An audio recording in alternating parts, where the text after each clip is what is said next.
Hello everyone. हम यहाँ पे ज्योग्राफी पढ़ रहे हैं। क्लास 9th की एनसीईआरटी ज्योग्राफी है ये, और आज हम चैप्टर 1 स्टार्ट करने वाले हैं, इंडिया साइज एंड लोकेशन। ठीक है। हमें पता है कि हमारा इंडिया जो है ये one of the ancient civilization है वर्ल्ड का। ठीक है। और लास्ट कुछ डिकेड्स में हमने बहुत प्रोग्रेस किया है। ठीक है। हमने हर एक फील्ड में बहुत प्रोग्रेस किया है, एग्रीकल्चरल हो या इंडस्ट्रियल हो या टेक्नोलॉजिकल हो, मतलब ओवरऑल हमारा इकोनॉमिक डेवलपमेंट बहुत ज़्यादा हुआ है। ठीक है।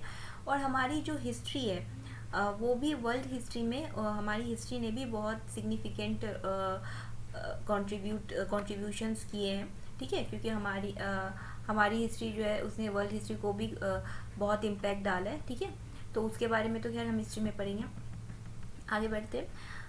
अभी हम क्या देखेंगे, हम देखेंगे लोकेशन। हमें पता है कि हमारा इंडिया जो है ये एक वास्ट कंट्री है। ठीक है। और ये इंटायरली कहाँ पे लोकेटेड है, ये नॉर्दर्न हेमिस्फीयर में लोकेटेड है। जब मैं कहती हूँ नॉर्दर्न हेमिस्फीयर में लोकेटेड है, तो नॉर्दर्न हेमिस्फीयर कहाँ है? ठीक है। नॉर्दर्न हेमिस्फीयर कहाँ है? नॉर्दर्न हेमिस्फीयर ये जो 0 डिग्री आपको दिख रहा है ना, इसके नॉर्थ में जो एरिया है ना, इसे नॉर्दर्न हेमिस्फीयर कहते हैं। ठीक है। ये हमारा अर्थ है। ठीक है। और हमने क्या किया है ना, अर्थ पे कुछ वर्टिकल और कुछ horizontal line, imaginary lines create किए हैं, जो कि हमारी जोग्राफिकल स्टडीज़ में हेल्प करती हैं। ठीक है। लोकेशंस वगैरह ट्रैक करने में हेल्प करती हैं। ठीक है।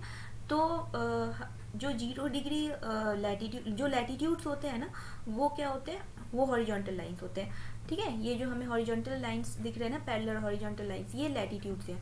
और ये जो वर्टिकल लाइंस हमें दिख रहे हैं, पैरेलल वर्टिकल लाइंस, ये क्या है, ये लॉन्गिट्यूड्स हैं। ठीक है। अब ये जो 0 डिग्री पे जो हमें हॉरिजॉन्टल लाइन दिख रहा है ना, जो यहाँ से हमें दिख रहा है कि ये क्या है, ये इंटायर अर्थ को 2 इक्वल पार्ट्स में डिवाइड कर रहा है। ठीक है। तो ये जो 0 डिग्री लैटिट्यूड है, इसे हम क्या कहते हैं, इक्वेटर कहते हैं। क्लियर है? ठीक है। और इक्वेटर से जब हम नॉर्थ की तरफ जाते हैं, तो ये जो इंटायर एरिया है इक्वेटर के नॉर्थ में, ये क्या है, नॉर्दर्न हेमिस्फीयर है। ठीक है। और जो इंटायर एरिया है इक्वेटर के साउथ में, इसे हम सदर्न हेमिस्फीयर कहते हैं। क्लियर है? तो हमारा अर्थ क्या है, हमारा इंडिया क्या है, वो इंटायरली नॉर्दर्न हेमिस्फीयर में है। ठीक है। यहाँ पे हम क्लियरली देख सकते हैं। तो लैटिट्यूड्स के हिसाब से जो लोकेशन है वो क्या है, 8 degree 4 minute north to 37 degree 6 minute north. ठीक है। ये हम देख सकते हैं, जो सदर्न टिप है हमारे इंडिया का, ये कहीं 0 to 15 डिग्री नॉर्थ के बीच में लाई करता है। ठीक है। तो ये इसका एग्जैक्ट लोकेशन क्या है, 8 डिग्री 4 मिनट नॉर्थ। ठीक है। और यहाँ पे हम क्लियरली देख सकते हैं, जो नॉर्दर्न टिप है वो 30 to 45 डिग्री के बीच में लाई करता है। ठीक है। तो इसका एग्जैक्ट लोकेशन क्या है, 37 डिग्री 6 मिनट नॉर्थ। ठीक है। अब जो लॉन्गिट्यूड्स के हिसाब से अगर हम देखें, तो ये 0 डिग्री का जो लॉन्गिट्यूड दिख रहा है, ये अर्थ को वर्टिकली 2 इक्वल पार्ट्स में डिवाइड करता है। ठीक है। तो जब हमें पता है इधर क्या है, वेस्ट है, और इधर क्या है, ईस्ट है। तो इस 0 डिग्री के ईस्ट में जो इंटायर एरिया है, ये ईस्टर्न हाफ है, ये वेस्टर्न हाफ है। ठीक है। तो हम देख सकते हैं क्लियरली कि हमारा अर्थ जो है ये क्या है, ये ईस्टर्न हाफ में, इंटायरली ईस्टर्न हाफ में लाई करता है। ठीक है। तो और इसका एग्जैक्ट लोकेशन क्या है, इसका एग्जैक्ट लोकेशन है 68 degree 7 minute east to 97 degree 25 minute east. ठीक है। अब जो लैटिट्यूड्स है उसमें tropic of cancer, tropic of capricorns, ये सब भी है। ठीक है। तो ट्रॉपिक ऑफ कैंसर कहाँ पे है, ये है 23.5 डिग्री नॉर्थ में। ठीक है। एंड 23.5 डिग्री साउथ में क्या है, ट्रॉपिक ऑफ कैप्रिकॉर्न है। ठीक है। मतलब ये 0 डिग्री से नॉर्थ में क्या है, ट्रॉपिक ऑफ कैंसर है, और ये 0 डिग्री से साउथ की तरफ 23.5 डिग्री साउथ में क्या है, ट्रॉपिक ऑफ कैप्रिकॉर्न है। ठीक है। तो अगर 23.5 डिग्री कहाँ होगा, मतलब हम देख सकते हैं कि हो सकता है ये यहाँ पे हो। ठीक है। तो यहाँ से अगर हम आगे बढ़े, तो हम देख सकते हैं कि हमारे इंडिया को क्या करा, ये बीच से, ये हमारे इंडिया के बीच से ये पास हो रहा है। ठीक है। तो ट्रॉपिक ऑफ कैंसर क्या करता है, 23.5 डिग्री ट्रॉपिक ऑफ कैंसर, ये हमारे इंडिया को 2 इक्वल हाफ में डिवाइड करता है। मतलब 2 इक्वल हाफ में मैं नहीं कह सकते, हम ये कह सकते हैं कि मतलब वो बिल्कुल मिडल से पास होता है। ठीक है। ये कह सकते हैं। अब क्या है कि जो हमारा इंडिया है, इंडिया के साउथ ईस्ट वाला जो ये आप ओशन देख रहे हो, ये क्या है, कि बे ऑफ बंगाल है। ठीक है। बे ऑफ बंगाल है। ठीक है। ये जो सी है, और यहाँ पे साउथ वेस्ट में क्या है, अरेबियन सी है। ठीक है। और अरेबियन सी में ही कहीं पे लक्षद्वीप आइलैंड्स जो है वो लोकेट करते हैं, और बे ऑफ बंगाल में क्या लोकेट करते हैं, अंडमान एंड निकोबार आइलैंड्स। ठीक है, आगे देखते हैं। देखिए यहाँ पे एक इंटरेस्टिंग सा फैक्ट लिखा हुआ है, डू यू नो वाले इसमें बॉक्स में, that the southernmost point of the Indian Union, Indira Point, got submerged under the sea water in 2004 during tsunami। ठीक है, मतलब जो सदर्न मोस्ट टिप है ना हमारे इंडियन यूनियन का, ये जो एरिया है इसे क्या कहते थे पहले, इंदिरा पॉइंट कहते थे, जो क्या हो गया 2004 में जब सुनामी आया तो उसमें ये जो एरिया है वो सबमर्ज्ड हो गया। ठीक है, ये डूब गया पूरी तरह से। ठीक है, आगे बढ़ते हैं। आगे अब हम देखेंगे साइज, जो लैंड मास है हमारे इंडिया का, उसका एरिया कितना है 3.28 मिलियन स्क्वायर किलोमीटर। ठीक है, तो ये जो 3.28 मिलियन स्क्वायर किलोमीटर है, ये पूरे वर्ल्ड का जो जोग्राफिकल एरिया उसका कितना परसेंट है, 2.4% है। ठीक है, आगे बढ़ते हैं। और हमारा इंडिया जो है वो एरिया के हिसाब से 7th लार्जेस्ट कंट्री बन जाता है पूरे वर्ल्ड का। ठीक है, और पॉपुलेशन के हिसाब से 2nd आफ्टर चाइना। क्लियर है। इंडिया का जो लैंड बाउंड्री है, मतलब जो टोटल जो हम लैंड है, मतलब अगर मैं ऐसे देखूं तो ये जो मतलब यहाँ से हम ऐसे देखते हैं, ऐसे ऐसे करके जो ये पूरी बाउंड्री यहाँ से लेकर पूरे साउथ में, मतलब हम मतलब यहाँ से पूरा अगर बाउंड्री देखें तो वो कितनी, वो है 15,200 किलोमीटर। ठीक है, और कोस्ट लाइन जो है मेन लैंड का, including Andaman Nicobar island and Lakshadweep island, वो कितना है 7,516.6 किलोमीटर। ये कुछ फैक्ट्स है, इसमें कुछ समझने वाली चीज़ नहीं है, इसको आपको मगअप ही करना पड़ेगा। ठीक है, आगे बढ़ते हैं। जो हमारा इंडिया जो है इसके नॉर्दर्न बाउंड्री पे, मतलब नॉर्थ में नॉर्थ वेस्ट नॉर्थ ईस्ट पूरे एरिया में हमें पता है कि क्या है, हिमालयाज है, हमें पता है। ठीक है, तो हिमालयाज क्या है, ये यंगफोल्ड माउंटेन्स हैं। इन्हें यंगफोल्ड माउंटेन्स क्यों कहते हैं, इन्हें यंगफोल्ड माउंटेन्स इसलिए कहते हैं, ये जो यंगफोल्ड माउंटेन्स है ये कुछ मिलियन ईयर्स पहले ही बने हैं। ठीक है, जो टेक्टोनिक प्लेट्स हैं उनके टकराने से अर्थ के क्रस्ट में फोल्डिंग्स आई और उसी फोल्डिंग से ये माउंटेन्स बने, इसलिए इन्हें फोल्ड माउंटेन्स कहते हैं। ठीक है, और इनकी हाइट अभी भी बढ़ रही है। ठीक है, आगे देखते हैं। जब हमने इंडिया के लोकेशन को देखा तब हमने क्या देखा कि जो लैटिट्यूडनल और लॉन्गिट्यूडनल एक्सटेंट है जो इंडिया के मेन लैंड का, वो दोनों अबाउट 30 डिग्री का ही है एक्सटेंट, बट स्टिल जो ईस्ट वेस्ट एक्सटेंट है वो नॉर्थ साउथ एक्सटेंट के कंपैरिजन में छोटा दिखता है। ठीक है, आगे बढ़ते हैं। जब हम गुजरात हमें पता है कहाँ पे है, वेस्ट में, और अरुणाचल प्रदेश कहाँ पे है, वो ईस्ट में। ठीक है, जब हम गुजरात से अरुणाचल प्रदेश की तरफ बढ़ते हैं तो 2 आवर्स का टाइम लगता है, मतलब ठीक है, टाइमिंग में डिफरेंस 2 आवर्स का होता है। ठीक है, लेकिन हमारा कंट्री जो है इतना बड़ा नहीं है कि हम बहुत सारे टाइम जोन्स रखें। ठीक है, तो हमने क्या किया ना, हमारे कंट्री के बिल्कुल बीचों बीच जो मेरिडियन है उसे स्टैंडर्ड मेरिडियन मान लिया है। ठीक है, जो बीच का मेरिडियन जिसे हमने स्टैंडर्ड मेरिडियन माना है वो क्या है, वो 82 डिग्री 30 मिनट ईस्ट पे है। ठीक है, और ये कहाँ से पास होता है, ये यूपी के मिर्ज़ापुर जगह से, मतलब यूपी में जो मिर्ज़ापुर जगह है वहीं से ये पास होती है। ठीक है, और इसे ही पूरे होल कंट्री के लिए स्टैंडर्ड टाइम लिया गया है। ठीक है, अब जो लैटिट्यूडनल एक्सटेंट होता है इसका इन्फ्लुएंस किस चीज़ पे होता है, डे और नाइट के ड्यूरेशन पे होता है। ठीक है, नेक्स्ट टॉपिक क्या है, इंडिया एंड द वर्ल्ड। ठीक है, इंडिया का जो लोकेशन है वो एशिया के सेंटर में है। ठीक है, मतलब इंडिया जो है ईस्ट और वेस्ट एशिया के बिल्कुल सेंटर में। ठीक है, और एशिया का साउथवर्ड एक्सटेंशन है हमारा इंडिया। ठीक है, अब हमने देखा कि हमारा जो इंडियन पेनिनसुला है वो इंडियन ओशन में है। ठीक है, तो जितने भी ट्रांस इंडियन ओशन रूट्स जाते हैं ना, जो कि वेस्ट में यूरोपियन कंट्रीज़ और ईस्ट एशिया को जो जोड़ते हैं, जितने भी ट्रांस इंडियन ओशन रूट्स हैं, इंडिया उसके सेंटर में आता है। ठीक है, इसकी वजह से इंडिया का एक स्ट्रेटेजिक इम्पोर्टेंस है।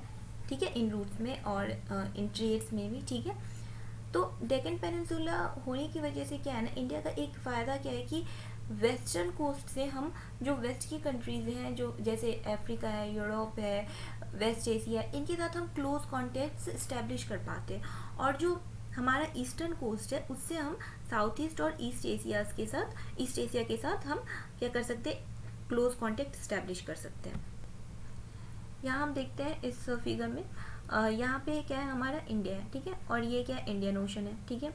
तो और ये वाला जो एरिया है इसे हम डेक्कन पार्ट कहते हैं, इंडियन पेनिनसुला का, ठीक है। तो ये जो वेस्टर्न कोस्ट है, यहाँ से हम क्या देखते हैं कि इससे हम एक ट्रेड रूट है कह सकते हैं, या ओशन का जो रूट होता है उसके थ्रू हम अफ्रीका से, फिर यहाँ से होते हुए यूरोप से, और ये वेस्ट एशिया, इसके साथ एक क्लोज कांटेक्ट क्रिएट कर सकते हैं, ठीक है, डायरेक्ट कांटेक्ट। और जो हमारा ईस्टर्न कोस्ट है इससे हम इधर साउथ ईस्ट एशिया के साथ हम और ईस्ट एशिया के साथ हम डायरेक्ट कांटेक्ट क्रिएट कर सकते हैं, ठीक है।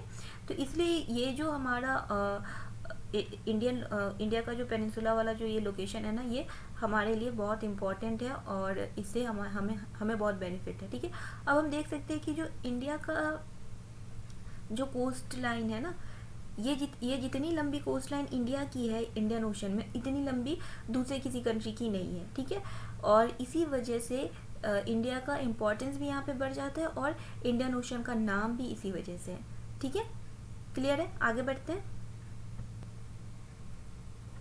ये जो डू यू नो वाला पार्ट है, यहाँ पे भी एक इंटरेस्टिंग फैक्ट दिया हुआ है कि जब से स्विस कनाल की ओपनिंग हुई है 1869 में, तब से इंडिया का डिस्टेंस जो है यूरोप से बहुत ज़्यादा रिड्यूस हो गया है, मतलब ये 7000 किलोमीटर तक रिड्यूस हो गया, ठीक है।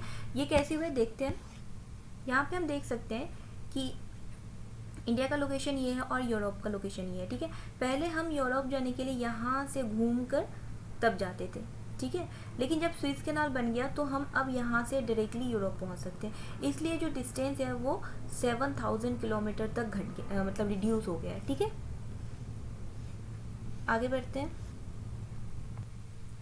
इंडिया जो है वो बहुत पहले से ही दूसरे कंट्रीज़ के साथ ट्रेड करती आई है, ठीक है। हम पहले से बहुत अलग अलग देशों के साथ ट्रेड करते थे, ये प्रूवन है हमारी हिस्ट्री में, ठीक है।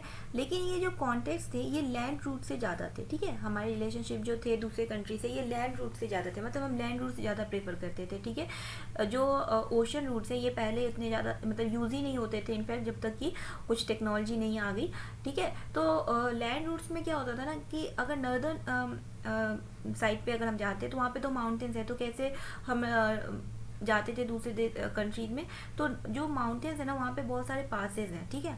उन पासेस के थ्रू हम दूसरे कंट्रीज में जाते थे, ठीक है। और जो हमने देखा है कि बहुत सारे एंशियंट ट्रेवलर्स जो है वो इंडिया आए थे, और इंडिया से भी बहुत सारे जो ट्रेवलर्स होते थे जो दूसरे देशों में जाते थे, वहाँ पे जा कर के वो वहाँ की हिस्ट्रीज कलेक्ट करते थे और ट्रेड होती थी, ठीक है। आगे बढ़ते हैं। आगे है these routes have contributed in the exchange of ideas and commodities since ancient times। हमें पता है कि जो ये रूट्स होते थे ना, जो नॉर्थ में जो माउंटेन्स है वहाँ पे जो पासेस थे वो रूट्स, या फिर और भी जो भी लैंड रूट्स हैं, इनकी वजह से हमें क्या फ़ायदा होता था, हम बहुत सारी चीज़ों का भी एक्सचेंज करते थे, ठीक है। पहले तो ऐसे पैसे वगैरह नहीं चलते थे, तो बार्टर सिस्टम ही चलता था, और वैसे भी दूसरे कंट्री से हमारे कंट्रीज में और हमारे कंट्री से दूसरे कंट्रीज में बहुत सारे गिफ्ट्स भी भेजे जाते थे, ठीक है। तो कोमोडिटीज़ का एक्सचेंज होता था, आइडिया का भी एक्सचेंज होता था, क्योंकि हमने देखा है कि हमारी आर्किटेक्चर पे जो एंशिएंट आर्किटेक्चर्स है उसमें दूसरे कंट्रीज़ के डिज़ाइंस के भी इम्पैक्ट है, ठीक है। जब आप आर्ट एंड कल्चर पढ़ोगे ना, तो आर्किटेक्चर्स वगैरह के बारे में जब पढ़ोगे तो उसमें ये सारी चीज़ें आपको और क्लियर हो जाएंगी, ठीक है। आगे बढ़ते हैं। अब जैसे कि यहाँ पे क्लियरली लिखा हुआ है कि the ideas of the Upanishads and the Ramayana, the stories of Panchatantra, the Indian numerals and the decimal systems, ये सारी चीज़ें जो हैं इन रूट्स की वजह से, इन लैंड रूट्स की वजह से ही वर्ल्ड के डिफरेंट पार्ट्स में पहुँच पाई, ठीक है। अगर ये रूट्स ना होते तो ये सारे आइडियाज़ हमारे कंट्री तक ही लिमिट हो जाते, ठीक है।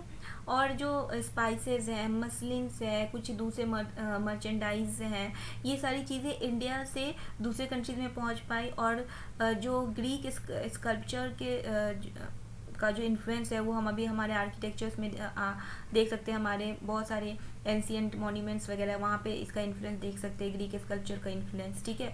और जो आर्किटेक्चरल स्टाइल्स है, डोम का, मिनरेट्स का, ये सब हम वेस्ट एशिया से लेकर के आए थे, ठीक है, जो कि हमारे कंट्री में अलग अलग पार्ट्स में इनका इम्पैक्ट देखने को मिलता है, ठीक है। आगे बढ़ते हैं। आगे क्या है, आगे इंडियन इंडियाज़ नेबर, ठीक है। हमें पता है कि इंडिया जो है इसका एक इम्पॉर्टेंट स्ट्रेटेजिक पोजीशन है, कहाँ पे है, साउथ एशिया में, ठीक है। इंडिया अपनी लैंड बाउंड्रीज दूसरे अपने जिन जिन नेबर कंट्रीज़ के साथ शेयर करती हैं वो कौन से हैं, नॉर्थ वेस्ट में है पाकिस्तान और अफ़गानिस्तान, नॉर्थ में है China, Tibet, Nepal and Bhutan, east में है म्यांमार एंड बांग्लादेश, ठीक है। साउथ में हमने देखा था कि कोई लैंड बाउंड्री तो नहीं है, लेकिन 2 आइलैंड कंट्रीज़ हैं साउथ में, ठीक है। वो कौन से हैं जिनके साथ हम शेयर करते हैं, वो है श्रीलंका एंड मालदीव्स। हम यहाँ पे देख सकते हैं श्रीलंका को, श्रीलंका की लोकेशन को, ठीक है। तो इसके साथ भी हम बाउंड्री शेयर करते हैं, मतलब लैंड बाउंड्री तो शेयर नहीं करते हैं, एक नैरो चैनल है वही शेयर करते हैं। देखिए यहाँ पे Sri Lanka is separated from India by a narrow channel of sea formed by the Park Strait and the Gulf of Mannar, while Maldives islands are situated to the south of the Lakshadweep islands, ठीक है। तो हम ये देख सकते हैं कि यहाँ पे लैंड बाउंड्री तो कुछ शेयर नहीं करते, लेकिन ये जो है ये हमारे कंट्री के नेबर कंट्री हैं, श्रीलंका और मालदीव्स। तो श्रीलंका से क्या है, इंडिया श्रीलंका से कैसे सेपरेटेड है, एक नैरो चैनल है सी का जिसके थ्रू वो सेपरेटेड है। ये जो चैनल है ना, ये नैरो चैनल है सी का जिसके थ्रू इंडिया और श्रीलंका क्या है, सेपरेटेड है। इस चैनल को हम क्या कहते हैं, इसे हम कहते हैं पार्क स्ट्रीट कहते हैं, ठीक है। और किस चीज़ से, गल्फ ऑफ मन्नर भी यहीं पे लोकेटेड है, ठीक है। और जो मालदीव्स हैं वो क्या है, वो लक्षद्वीप आइलैंड्स के साउथ में लोकेटेड है, ठीक है। आगे बढ़ते हैं,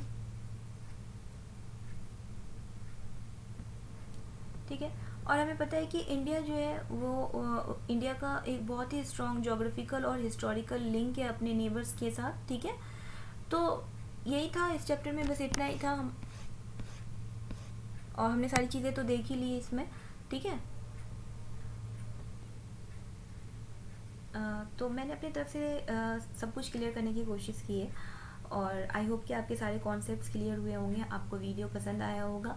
बट स्टिल अगर कोई भी डाउट आपको रह जाता है तो आप प्लीज़ कमेंट सेक्शन में मुझसे वो डाउट्स पूछो, मैं आपके डाउट्स को क्लियर करने की कोशिश करूँगी, ठीक है। तो मिलते हैं अगले वीडियो में, तब तक के लिए थैंक यू।